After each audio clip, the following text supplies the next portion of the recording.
Capítulo 24, Lucas capítulo 24, versículos del 13 hasta el 35. Quiero hablar esta mañana de que no huyamos a Emaús.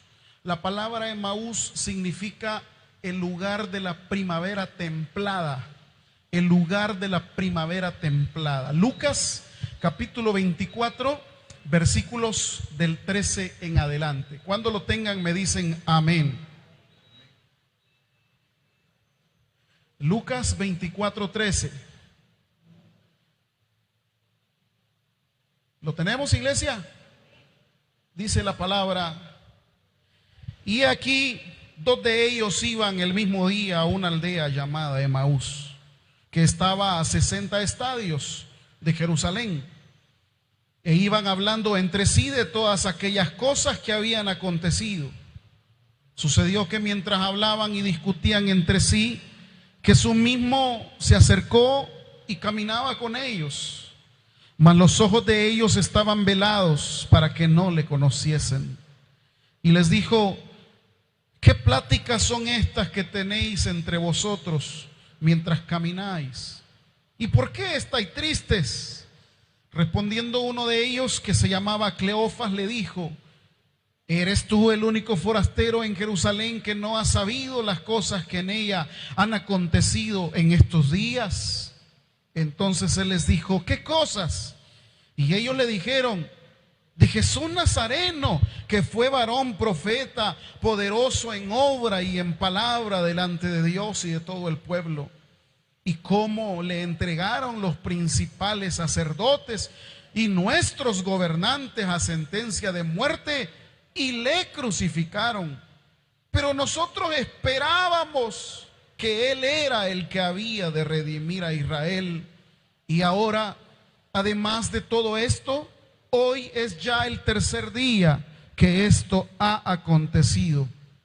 Aunque también nos ha asombrado unas mujeres de entre nosotros, las que antes del día fueron al sepulcro, y como no hallaron su cuerpo, vinieron diciendo que también habían visto visión de ángeles, quienes dijeron que Él vive.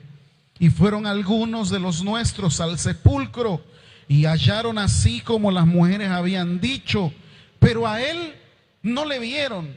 Entonces Él les dijo: oh insensatos y tardos de corazón para creer todo lo que los profetas han dicho. ¿No era necesario que el Cristo padeciera estas cosas y que entrara en su gloria? Y comenzando desde Moisés y siguiendo por todos los profetas, les declaraba en todas las escrituras lo que de él decían. Llegaron a la aldea a donde iban, y él hizo como que iba más lejos, mas ellos le obligaron a quedarse diciendo: quédate con nosotros, porque se hace tarde y el día ya es declinado. Entró pues a quedarse con ellos. Y aconteció que estando sentado con ellos a la mesa, tomó el pan y lo bendijo y los partió y les dio. Entonces les fueron abiertos los ojos y le reconocieron.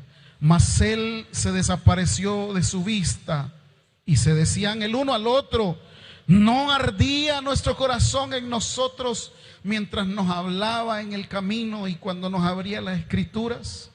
Y levantándose en la misma hora, volvieron a Jerusalén y hallaron a los 11 reunidos y a los que estaban con ellos, que decían: ha resucitado el Señor verdaderamente y ha aparecido a Simón. Entonces ellos contaban las cosas que le habían acontecido en el camino y cómo le habían reconocido al partir el pan. Padre, esta mañana queremos que arda nuestro corazón de nuevo. Queremos, Dios, que de nuevo pueda sentirse ese fuego por tus cosas, por tu palabra, como dice el texto, por las escrituras. Fácil es que huyamos, fácil es que discutamos, cuando se nos vendan los ojos y no queremos ver tu propósito en nuestras vidas. Pero en esta mañana que podamos volver a situarnos en el lugar donde tú siempre has querido que estemos. En el nombre de Cristo Jesús te lo pedimos. Amén. Siéntense, iglesia.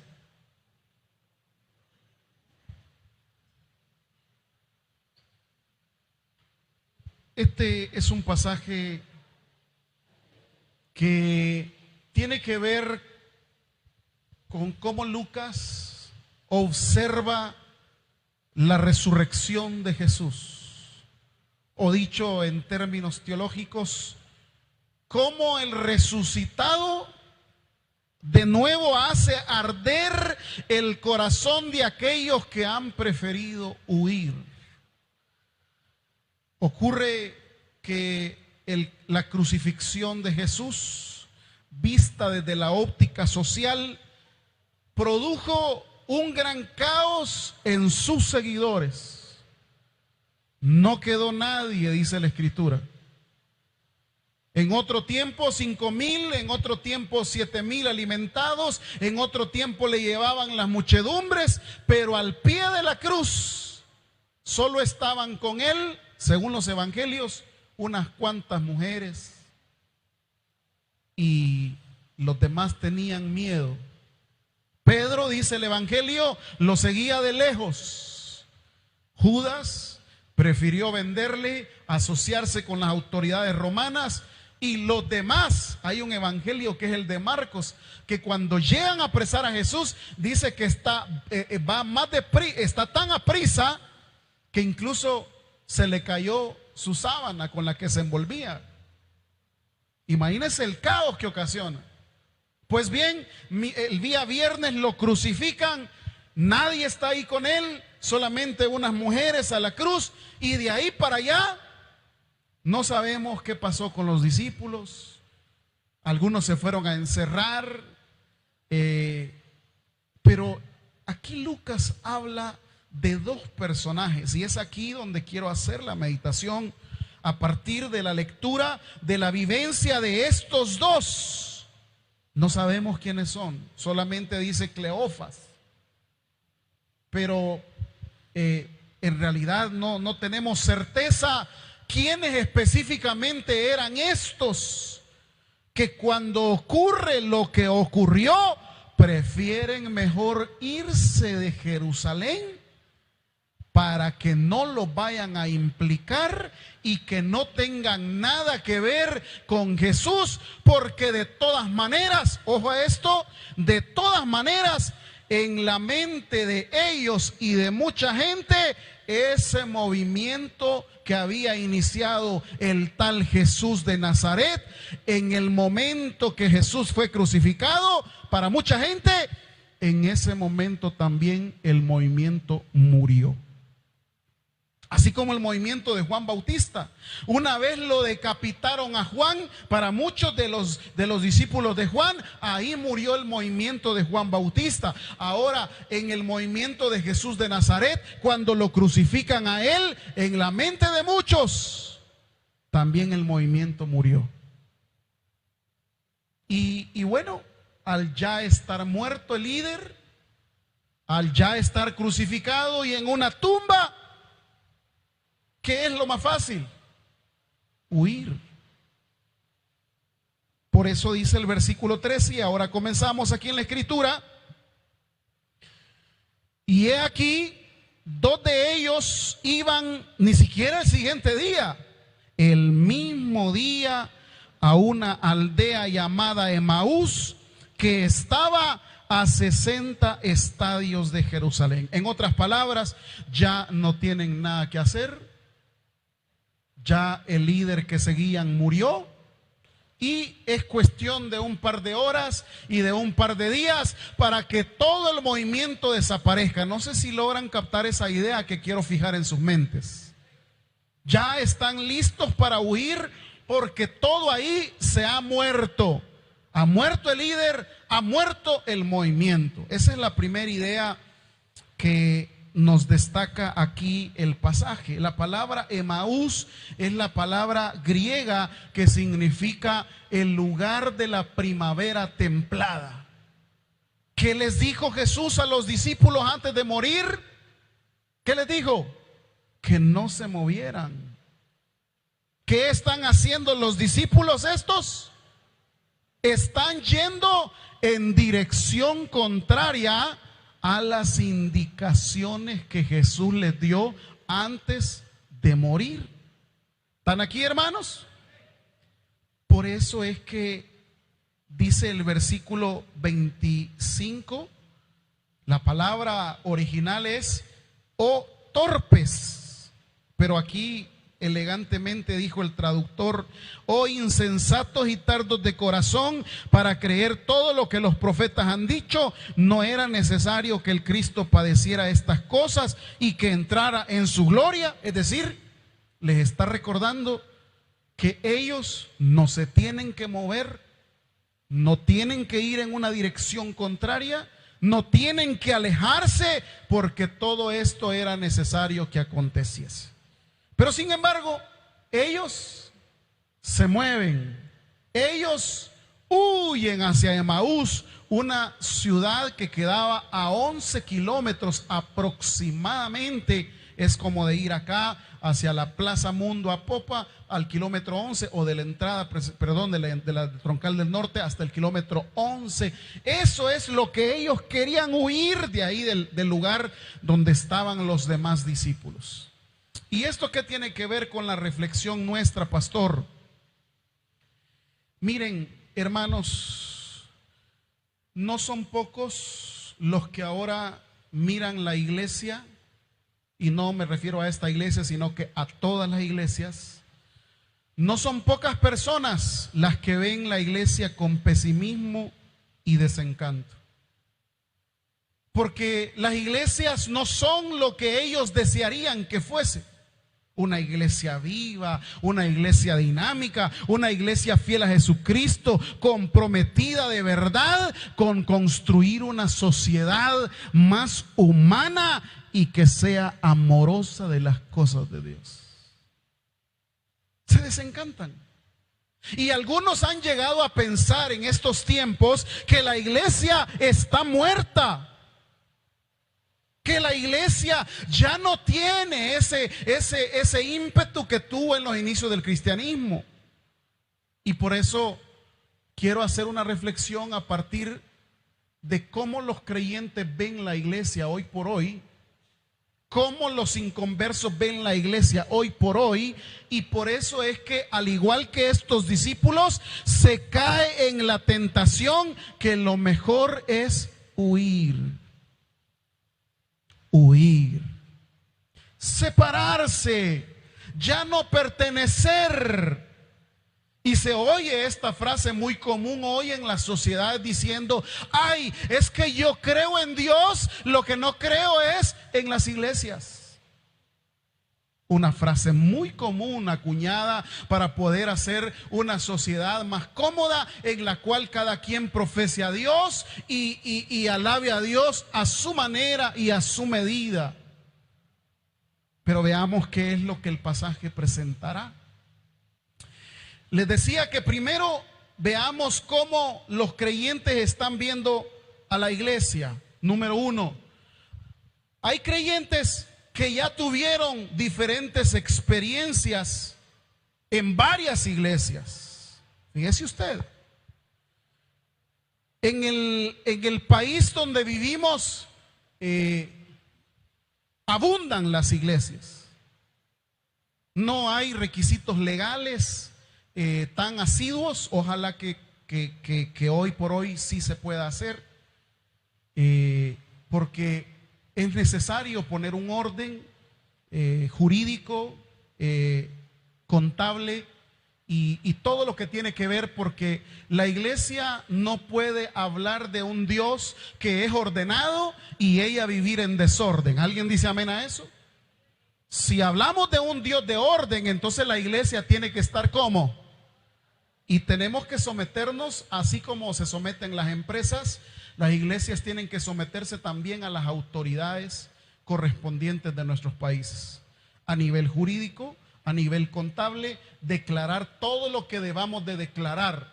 No podemos estar exentos y hacer que la gente pueda cumplir sus obligaciones y, como en institución eclesial, olvidarnos de las nuestras. ¿Dicen amén, hermanos? Bien, pero debido a que no hay un orden, a que no hay requisitos, abundan las iglesias por todos lados. Alguien renta una cochera, compra 50 sillas, compra sonido y dice, pongamos una iglesia. A veces sin una preparación teológica, a veces sin objetivos claros, o simplemente a veces por ser una división de la división de la división de la división. ¿Se entiende eso, hermanos? Eso ha hecho que el país y Latinoamérica entera se haya llenado de iglesias por doquier. Por doquier.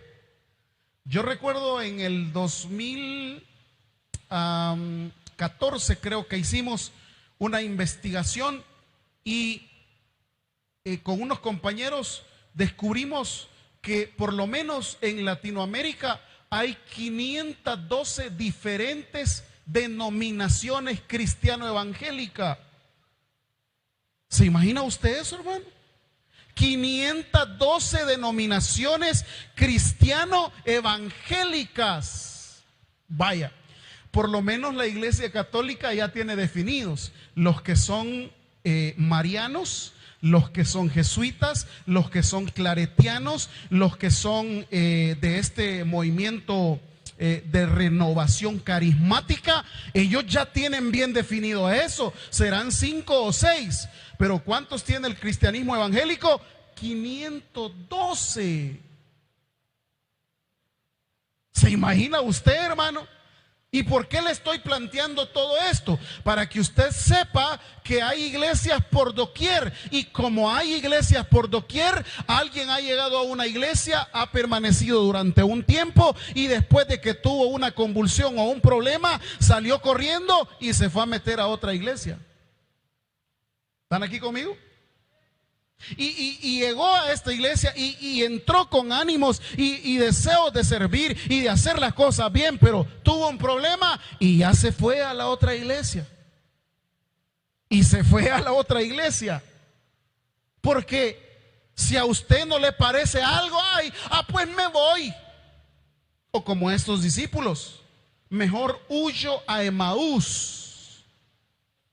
Y mire, esto de que las iglesias tienen sus propios errores o tenemos nuestros propios errores no es algo nuevo, quiero que usted lo sepa.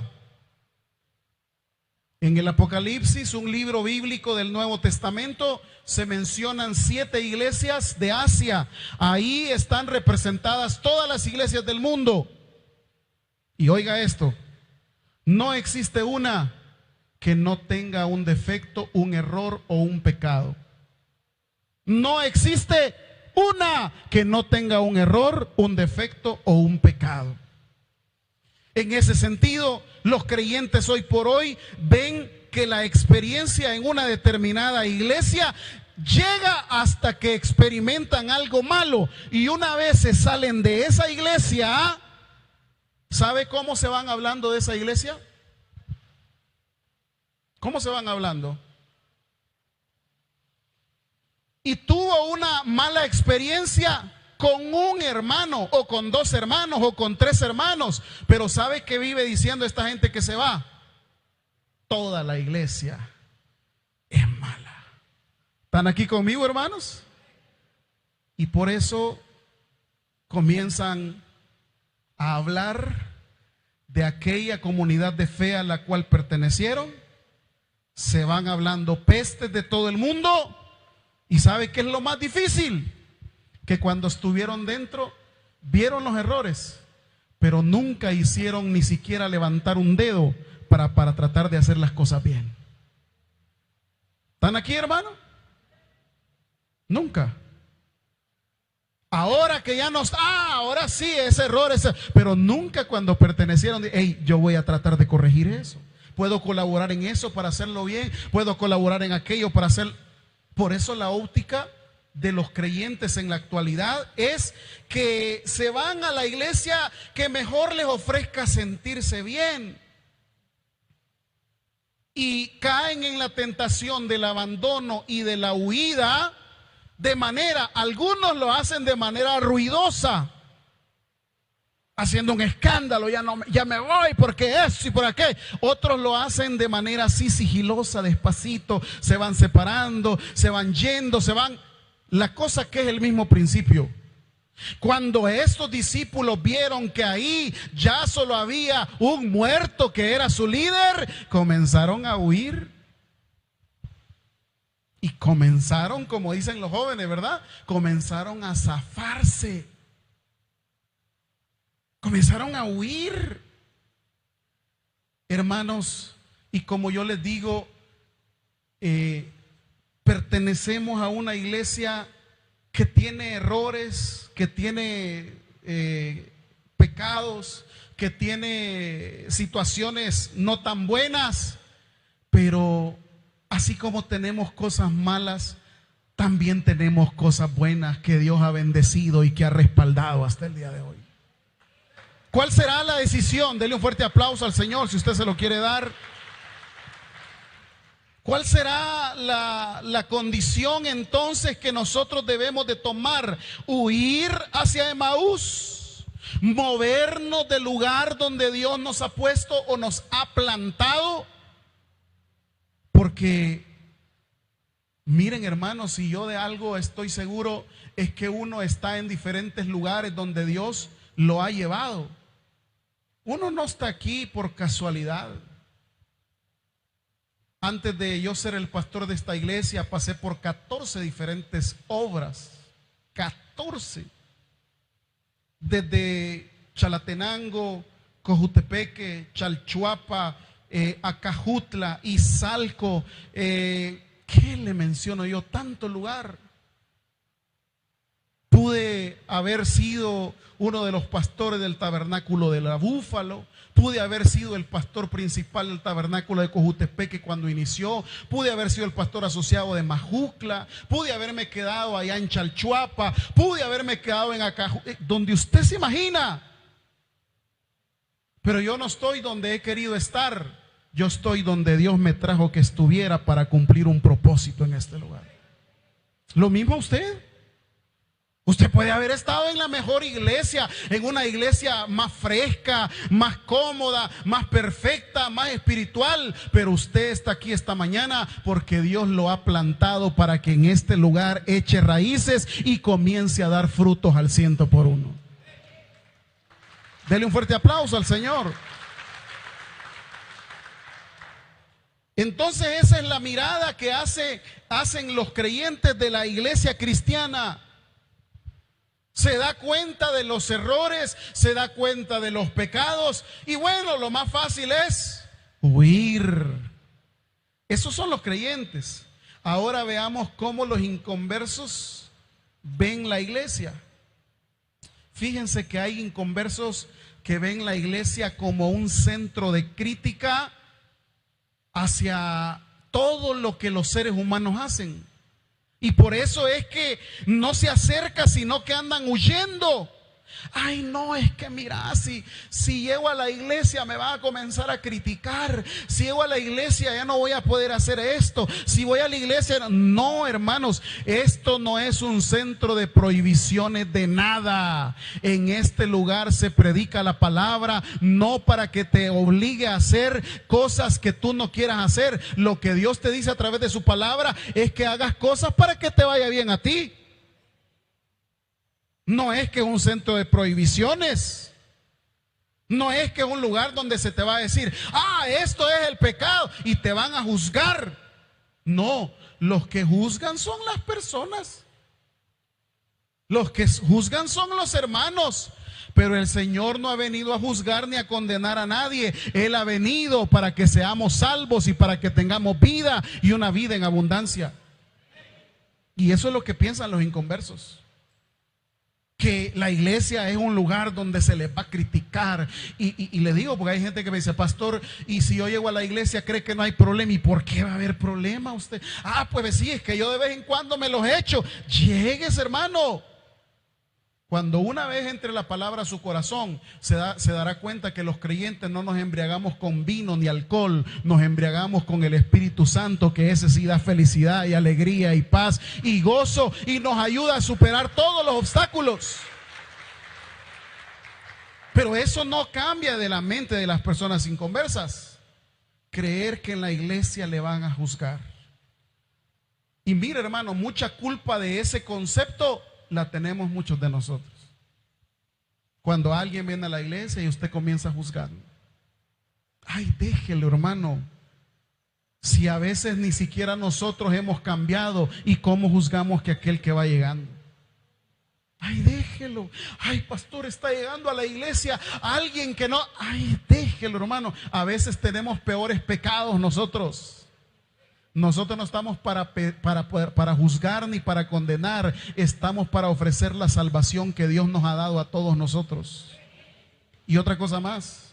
Sus palabras y sus críticas no van a cambiar ni transformar a nadie. Lo que transforma a todos es la palabra y el Espíritu de Dios que habita en el corazón de aquellos que le aceptan.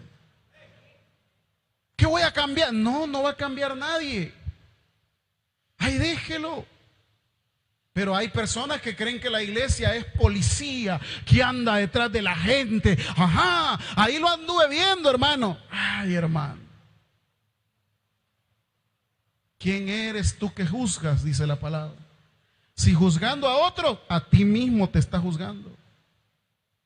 Así que por eso la gente de inconversa ve a la iglesia de esa forma. Lo segundo es que también hay que decirlo, hermano. La iglesia ha perdido credibilidad debido a los escándalos que muchos líderes, pastores, servidores y congregación nos hemos visto inmersos.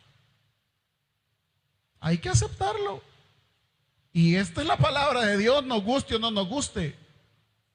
La gente ha perdido la credibilidad en la iglesia por el testimonio de muchos de nosotros.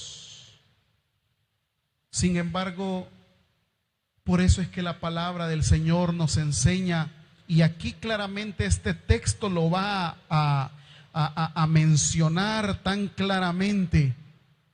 Es cierto, la estructura de los discípulos desapareció. Es cierto, desapareció todos los que seguían a Jesús. Ya no está ahí nadie. Pero es que no hace falta que esté nadie. Hace falta que esté Cristo el resucitado, porque a Él seguimos, a Él adoramos, y Él es el que nos dio vida cuando estábamos muertos en nuestros delitos y pecados. Por eso la credibilidad que tiene la gente hacia la iglesia no pasa por la conducta necesariamente de nosotros. No estoy diciendo con esto que vamos a tener una vida libertina. Estoy diciendo que la gente se confunde creyendo que por los errores y pecados de las personas, por eso deben de dejar de creer en Dios. Y eso no es así. Y claramente lo va a decir el pasaje. Lo último, la gente inconversa no ve a la iglesia como un lugar de ayuda en donde se infunde esperanza al corazón humano para todo lo que está pasando. Muchos ven la iglesia como un lugar triste, aburrido, y que ahí solo van viejitas y viejitos. Mire a su vecino si es viejito o viejita. No, hermanos. La iglesia no está lleno de viejitos ni viejitas. La iglesia está lleno de hombres y mujeres que hemos creído en el poder de Dios y que nos renueva día con día para que a pesar de las adversidades tengamos esperanza y que sepamos que no estamos solos, sino que Él está con nosotros todos los días hasta el fin del mundo. Eso es la iglesia. Entonces, volviendo al texto, ya hablamos de cómo son dos los que huyen. Versículo 14 dice, e iban, ¿qué cosa, hermanos? Iban hablando de todas aquellas cosas que habían acontecido. Ya hemos hablado de estos dos versículos con lo que anteriormente les dije. Cómo los creyentes ven la iglesia, cómo los inconversos ven la iglesia y cómo hablan. La mayor parte de cosas que hablan tanto creyentes o inconversos de la iglesia no son buenas. La mayor parte de cosas que hablan son malas, son errores, son pecados, porque como decíamos el día viernes, la gente no se fija en 99 cosas que se hacen buenas, la gente se fija siempre en una cosa que se hace mala. Entonces, esa es la discusión que tienen los caminantes de Emaús, que mejor prefieren huir. Y por eso hay creyentes actuales que dicen: no, hoy por hoy no me estoy congregando porque estoy decepcionado. Hoy por hoy no estoy asistiendo a una congregación porque está muerta esa congregación. No sigo sirviendo porque ahí lo que hay es podredumbre. Es lo que vieron estos caminantes de Emaús.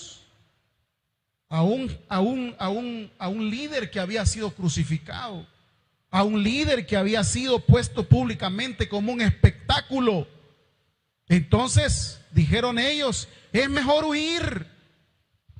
¿Y cuál es la lección de Emaús? Versículo 15.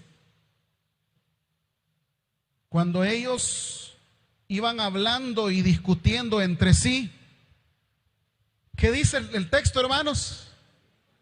Jesús mismo se acercó y caminaba con ellos, mas los ojos de ellos estaban como para que no le conociesen. Los caminantes de Emaús toman la decisión de huir. Los creyentes actuales toman la decisión de huir. Los inconversos prefieren huir de una estructura eclesial. Y mire, hermano, esto de las iglesias no lo inventamos los hombres. La Biblia claramente dice: donde 2 o 3 se reúnen en mi nombre. La Biblia dice en Hebreos: no dejando de congregarnos como algunos tienen. Vaya, no es un invento de nosotros.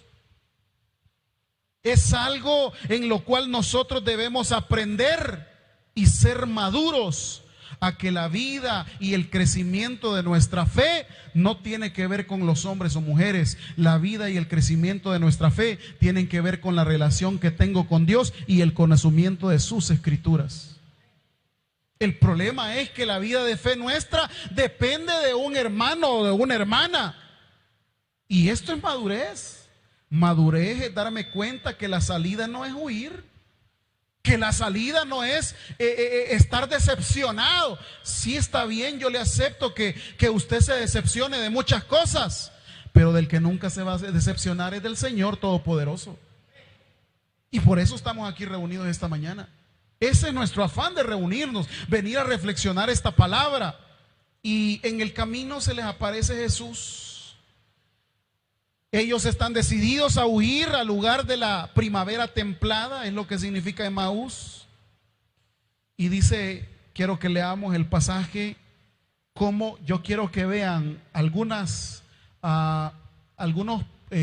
cómo cambia la perspectiva de alguien que ya no forma parte del grupo y que ahora está huyendo. Miren ustedes, versículo 18.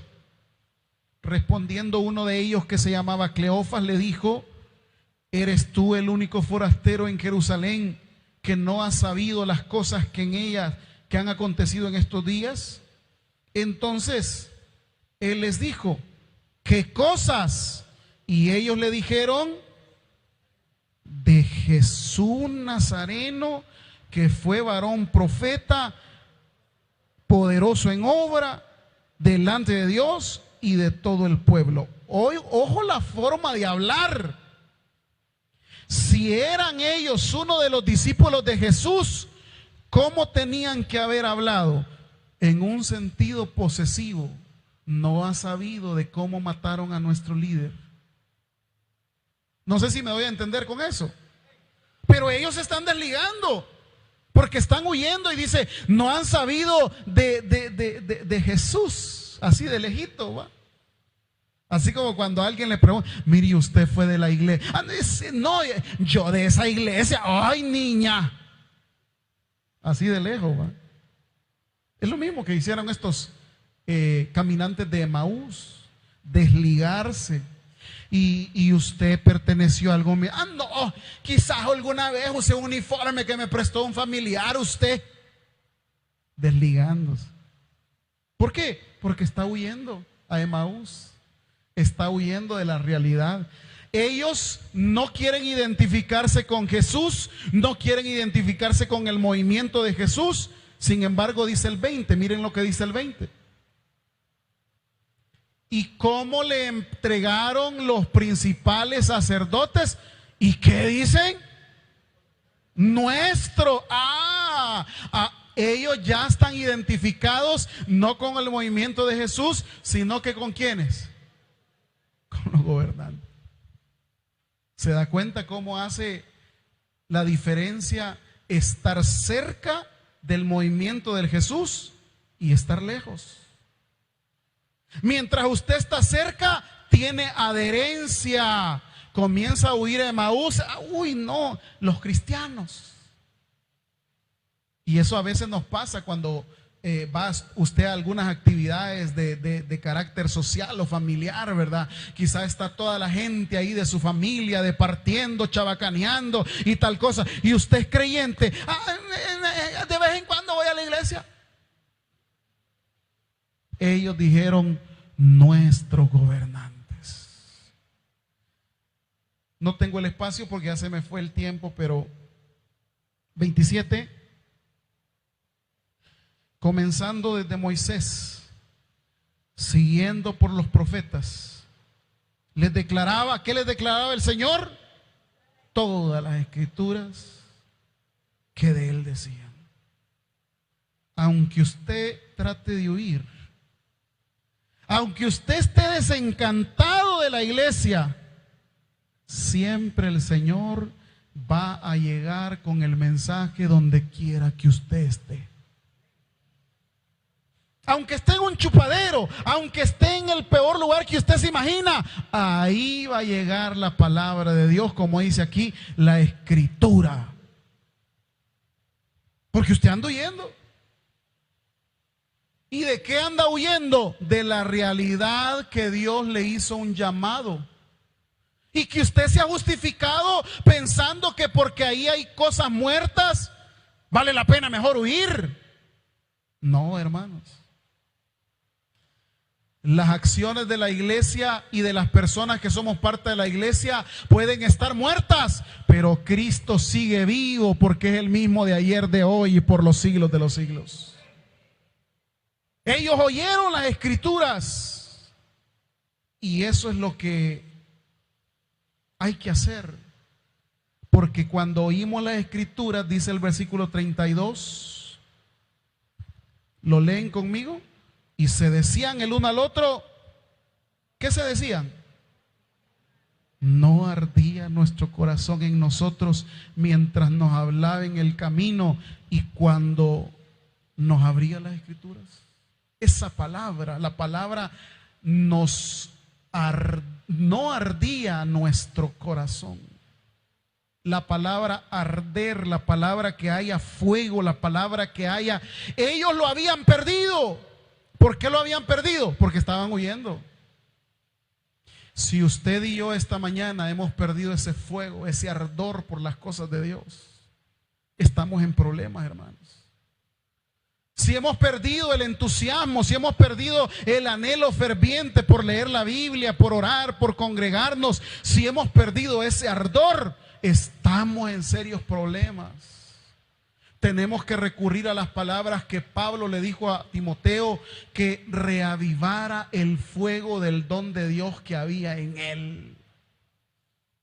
Y me temo que es el caso de muchos.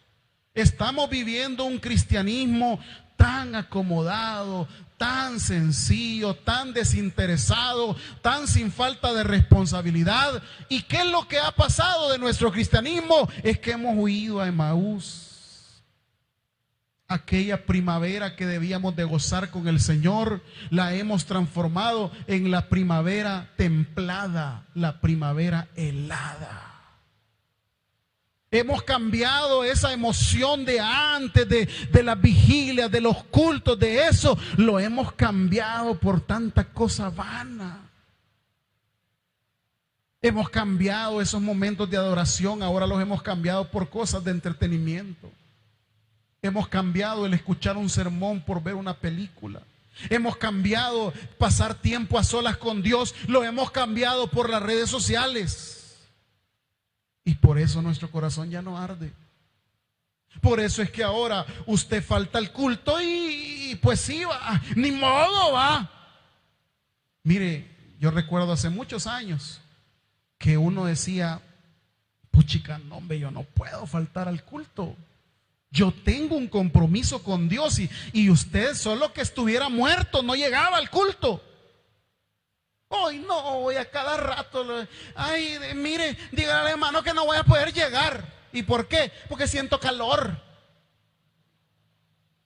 No estoy criticando a aquellos que tienen una justa razón por no hacerlo, su trabajo, enfermedad. Pero hay quienes porque una abeja ahí anda merodeando en la casa y no puede salir.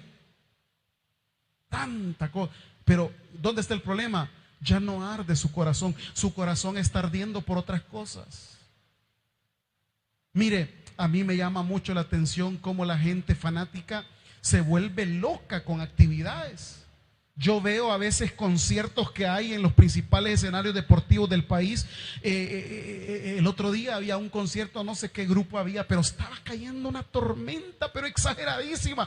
Qué barbaridad, inundaba las calles y todo. Y sabe una cosa, la gente estaba haciendo cola para entrar al estadio. Cola para entrar al estadio. Y le cuento, me contaron que valía como $100 la entrada. ¿Se imagina usted? El cristiano se levanta, ay, va a llover, gordo, tal vez en la tarde está más tranquilo.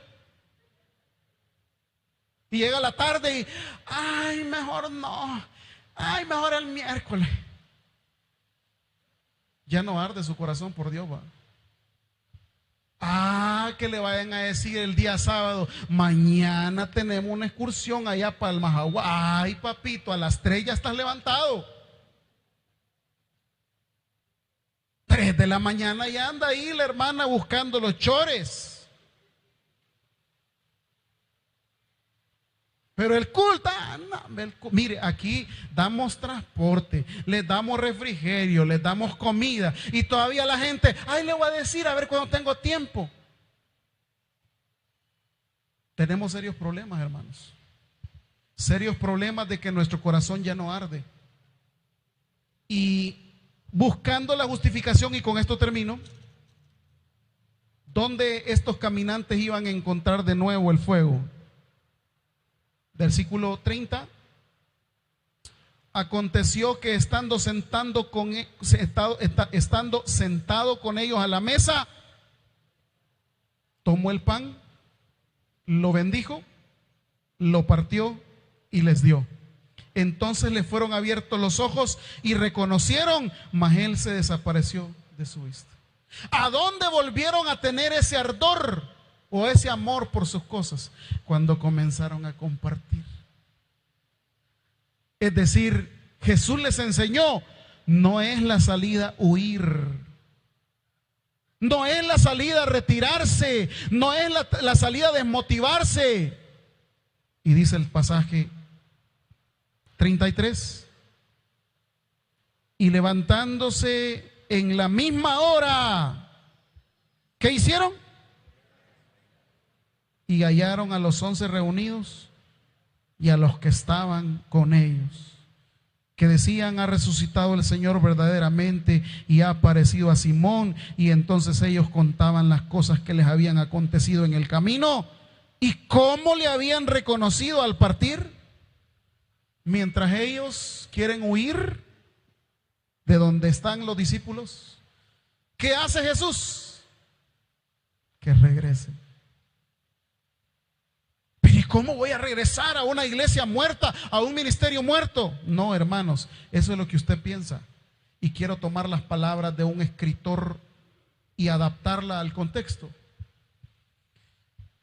Creí que mi iglesia estaba apagada. Regresé, revolví las cenizas y me quemé la mano con el fuego del Espíritu Santo. Eso mismo le digo esta mañana. regrese no solamente a la iglesia, regrese a los pies del Señor. Entréguese de corazón y dése cuenta que aunque nosotros como seres humanos fallamos y estemos muertos, hay un Dios que vive y reina por los siglos de los siglos. Démosle un fuerte aplauso al Señor.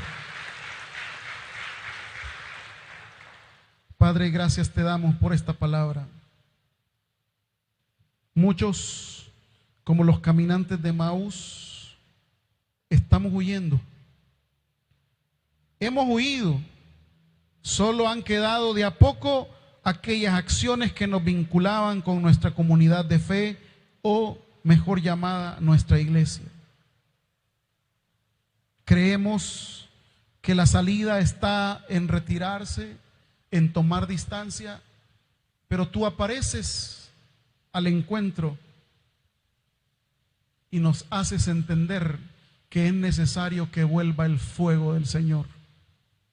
Al volver el fuego del Señor, estos dos caminantes de Emaús no tienen alternativa. Tienen que regresar de donde estaban huyendo. Tienen que volver a Jerusalén. Tienen que volver a casa. Iglesia, ¿cuánto su corazón se había apartado de su ministerio, de su iglesia? Aparentemente hay cosas muertas, pero hay cosas muertas porque usted solo está viendo a los humanos que somos muertos.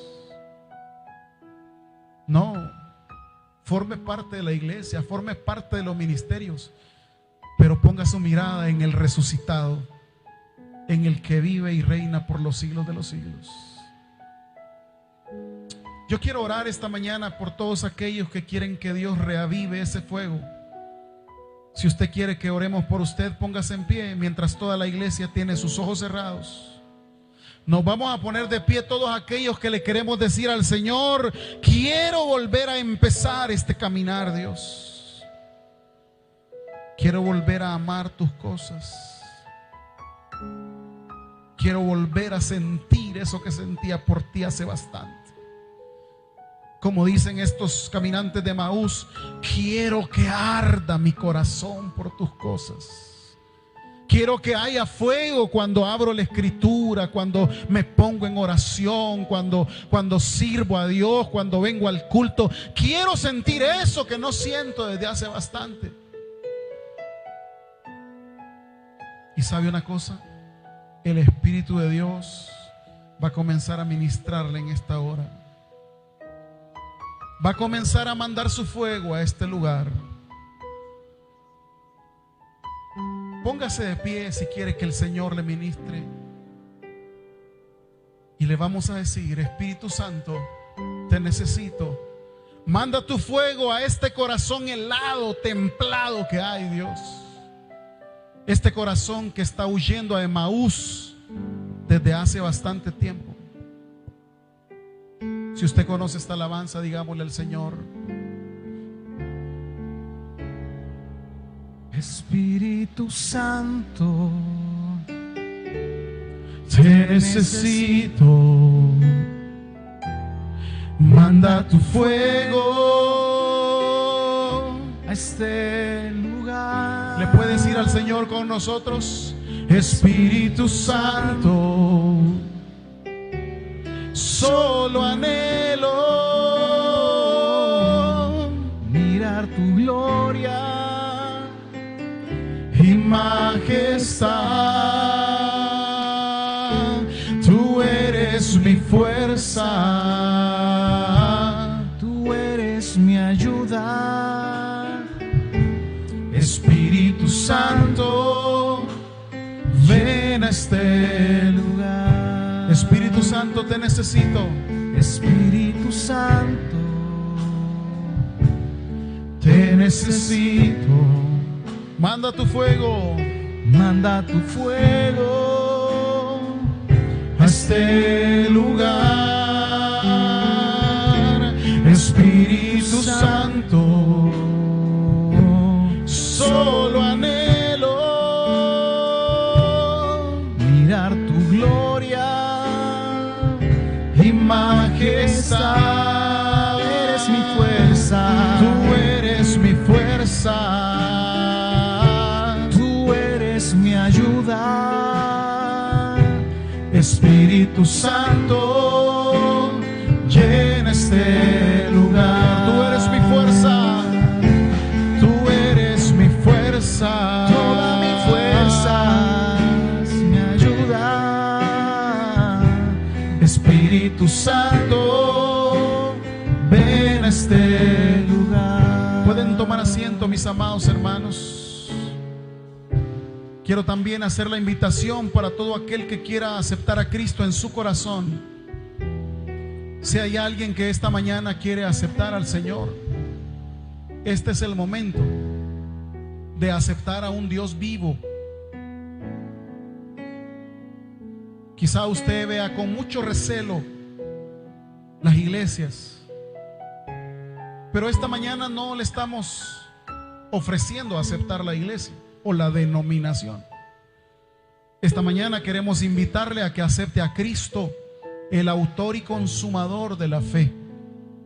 Levante su mano si quiere aceptar a Jesús. Este es el momento. Y mientras invitamos a las personas, decimos: tu gracia me visitó, sanando mi corazón. Tu gracia me visitó, sanando mi corazón. Mi casa se iluminó de tu luz. Hablaste a mi corazón, tu voz me dio dirección. Camino al amparo de tu luz. Tú cuidas de mí, tú velas por mí, tú vives en mí. Tú mi seguridad, mi fuente de paz, tú cuidas de mí. Tú cuidas de mí, tú velas por mí, tú vives en mí. Tú mi seguridad, mi fuente de paz, tú cuidas de mí. Padre, gracias te damos en esta mañana por esta palabra. Ya no queremos huir a Emaús, queremos regresar a Jerusalén. Queremos volver a hacer lo que antes hacíamos, a sentir ese fuego del don de Dios en nuestros corazones. Bendice, Señor, el culto de la tarde, la Santa Cena, Dios, que vamos a tener. Gracias por todo lo bueno y maravilloso que eres. En el nombre de Jesús. Y toda la iglesia dice amén y amén. Fuerte el aplauso al Señor, mis amados hermanos. Que Dios nos bendiga a todos. Si usted quiere tomar un sobrecito para el proyecto del aire acondicionado, puede pasar a las mesas. Ahí está una mesa en el sector oeste. Si nos quiere colaborar con el proyecto del aire acondicionado, le invitamos también a que nos colabore con las ventas de los ministerios, con el almuerzo, que todo eso es para este maravilloso proyecto. Bendiciones para todos. Nos vemos a las 4 de la tarde hablando de ¿en qué barca vas? ¿En qué barca vas?